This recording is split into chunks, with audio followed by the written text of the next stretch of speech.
de las grabaciones anteriores referimos a la Beta Poética de José Emilio Pacheco y señalamos que si bien las compilaciones de tarde o temprano que empezaron en 1980 y acabaron en 2009 con los 14 volúmenes que reconoció José Emilio Pacheco de manera individual, representaban muy bien esa vertiente, también estaba desde el primer poemario de 1963 una sección que José Emilio Pacheco tituló Aproximaciones, en donde lo que hizo fue un ejercicio creativo que está entre la traducción y la creación misma de poesía. Quizá para entender este tipo de ejercicio, lo más práctico sea ver qué es lo que José Emilio Pacheco señaló que hacía en esto que llamó generalmente aproximaciones. Dice: mi creencia absoluta en que la poesía es de todos y de todas, en que el poema resulta intraducible y se asfixia al salir del agua madre de su lengua, en que fuera de ella solo puede ser representado por un texto análogo y distinto, una aproximación a su original, me ha llevado una y otra vez a romper con un tabú: las traducciones de traducciones. Aquí son varias las frases claves. Primero, lo que busca es hacer un texto análogo y distinto en relación con el original, y él llama a este ejercicio una aproximación y se basa en traducciones de traducciones. Quizá como grupo de textos poéticos lo que representa mejor este ejercicio permanente de José Emilio Pacheco son los ejercicios del haiku de origen japonés, que como sabemos está formado generalmente por 3 versos compuestos por 5, 7 y 5 sílabas. En una de las compilaciones que hizo José Emilio Pacheco de este trabajo suyo, Bajo la luz del haiku, tenemos ejercicios poéticos sobre todo de poetas japoneses antiguos como Basho, Buzón e Issa, que nos dan una muestra clara de este ejercicio. ¿Cuál es la idea fundamental de la que parte José Emilio Pacheco, aunque no la dice expresamente? La convicción de que no existe equivalencia absoluta entre las lenguas, que cuando hay equivalencia absoluta estamos hablando de fórmulas, por ejemplo, matemáticas, en donde lo que está a la izquierda del signo igual es idéntico a lo que está a la derecha. En las lenguas, como sabemos, esto no sucede. Lo podemos representar muy fácilmente con el adagio italiano traduttore traditore, traductor traidor, un juego de palabras que con cambiar un solo sonido cambia el significado. Obviamente en español esto no se conserva. Entonces, ¿qué es lo que se busca? Esto que José Emilio Pacheco llama una aproximación, y de ahí entonces lo que él afirma de que el texto que se obtiene es a la vez análogo y distinto del texto original, es decir, tiene semejanzas con él, pero al mismo tiempo tiene diferencias notables. Un ejemplo de estas traducciones de poesía japonesa que José Emilio Pacheco hace de manera indirecta, es decir, consultando versiones en inglés o en francés, es este poema de Basho, que dice así: luna de otoño, silencioso el gusano roe los castaños. O este, más cercano a la propia poesía de José Emilio Pacheco: a comienzos de otoño, el arrozal y el mar, un solo verde. En este prólogo que acabo yo de citar, José Emilio Pacheco dice que el haiku es una posibilidad absolutamente para todos los seres humanos que se interesen por la lengua, por esta síntesis que da la facultad de, en unos cuantos versos, tener en general esa percepción de la naturaleza. Es algo que está muy presente en el haiku.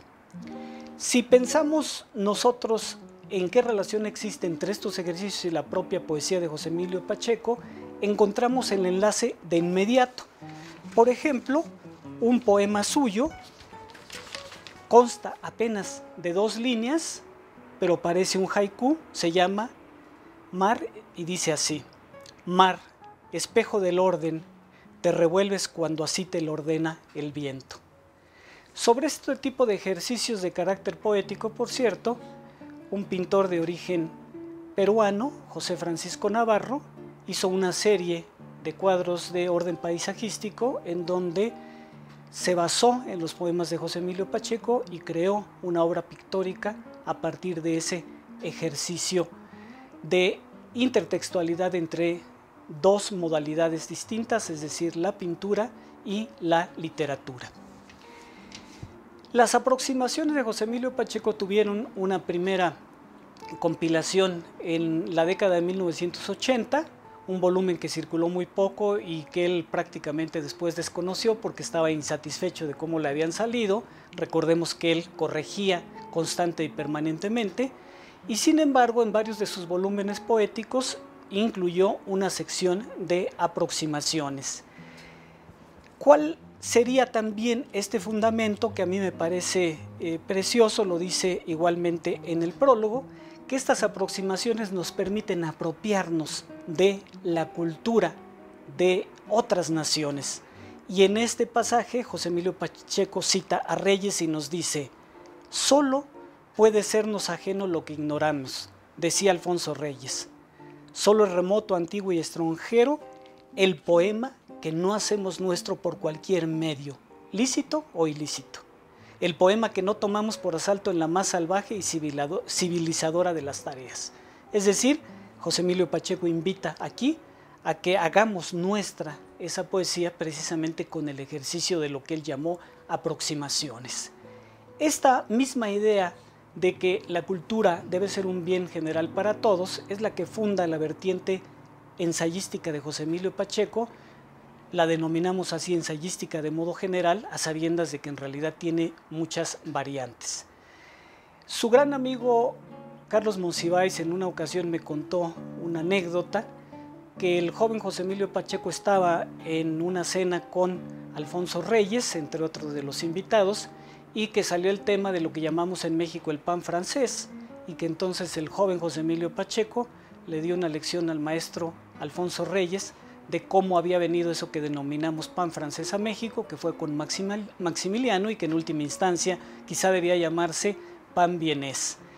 Preguntado sobre este punto, José Emilio Pacheco dijo que eso había sido una exageración de su gran amigo Carlos Monsiváis, que él de ningún modo le hubiera podido dar nunca una lección a su maestro Alfonso Reyes.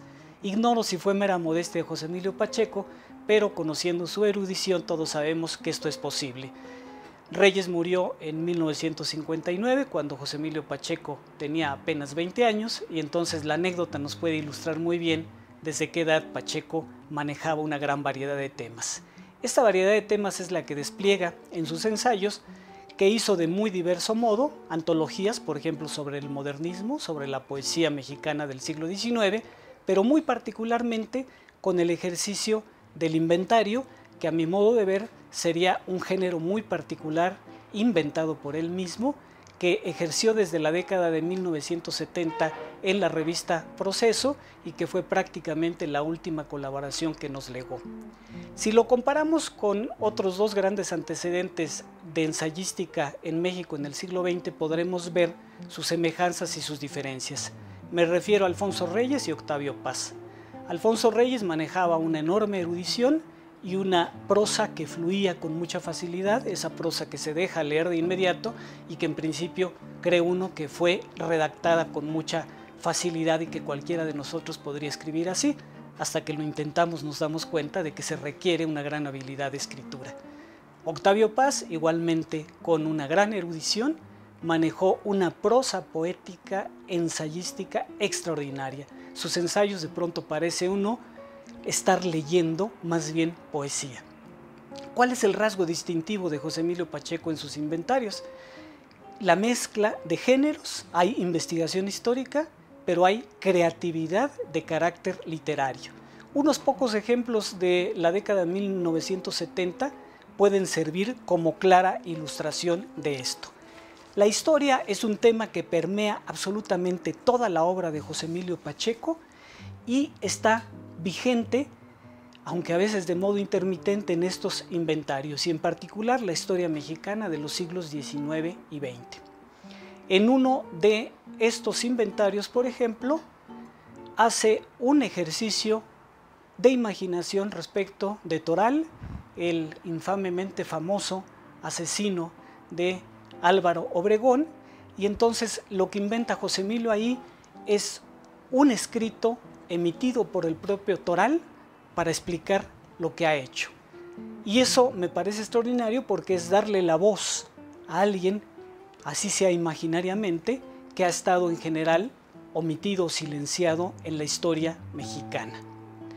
En otro de los textos de esta misma naturaleza, fabula qué es lo que hubiera pasado precisamente si Álvaro Obregón hubiera sido asesinado el 17 de julio de 1928. Y entonces empieza a elucubrar hipótesis y entre ellas, naturalmente, las sucesivas reelecciones de Álvaro Obregón, quien lo más lógico es que se hubiera entronizado en el poder de manera permanente hasta la constitución del Partido Obregonista. Es decir, en lugar del Partido Revolucionario Institucional, hubiéramos acabado en México con el Partido Obregonista. Con esta imaginación, José Emilio Pacheco nos presenta también la relación de nuestro presente con la historia mexicana, así como dijo en otra ocasión en un inventario sobre los bandidos de Río Frío, que era impresionante cómo los mismos sucesos que había registrado Manuel Paino en el siglo XIX mexicano seguían presentes en nuestra realidad, seguían hiriendo esta realidad sociopolítica, económica con tantas desigualdades. El principio ético que regía estos trabajos de José Emilio Pacheco, quien dedicó mucho tiempo a cumplir con ese objetivo de ser escritor, era que los bienes culturales deben ser patrimonio absoluto de todos nosotros. En 1996, con motivo del 10º aniversario del fallecimiento de Jorge Luis Borges, él dedicó su serie de conferencias en el Colegio Nacional a Jorge Luis Borges, y después estas conferencias se compilaron en un pequeño volumen que se llamó Jorge Luis Borges, una invitación a su lectura. Lamentablemente no circuló comercialmente, se imprimieron 100,000 ejemplares, pero estos fueron distribuidos entre profesores de enseñanza básica afiliados al Sindicato de Trabajadores de la Educación. Recuerdo esto por dos razones. La primera de ellas, por algo que decía José Emilio en la propia introducción. El hecho sorprendente de que a 10 años del fallecimiento de Borges no hubiera sucedido una debacle u olvido de su obra, como había sucedido con otros escritores muy famosos en vida, pero que una vez que fallecen, su obra va en declive. Y esto me parece que va a suceder también con José Emilio Pacheco, es decir, lo que sucedió con Borges. Pese a que ya no está físicamente entre nosotros, sí están sus libros, y yo estoy absolutamente convencido de que no nos vamos a olvidar de él, como estamos intentando hacer con la grabación de estos programas.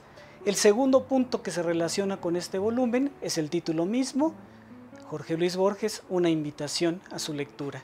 Nosotros también queremos a todos invitarlos a la lectura de José Emilio Pacheco, porque sin duda el mejor homenaje que podemos siempre hacer en relación con un escritor es leer su obra. Gracias. Tulum. Aquí todo lo vivo es extranjero y toda reverencia profanación y sacrilegio todo comentario, porque el aire es sagrado como la muerte, como el Dios que veneran los muertos en esta ausencia, y la hierba se arraiga y permanece en la piedra comida por el sol, centro del tiempo, abismo de los tiempos, fuego en el que ofrendamos nuestro tiempo. Tulum se yergue frente al sol en otro ordenamiento planetario, es núcleo del universo que fundó la piedra, y circula su sombra por el mar, la sombra que va y vuelve hasta mudarse en piedra.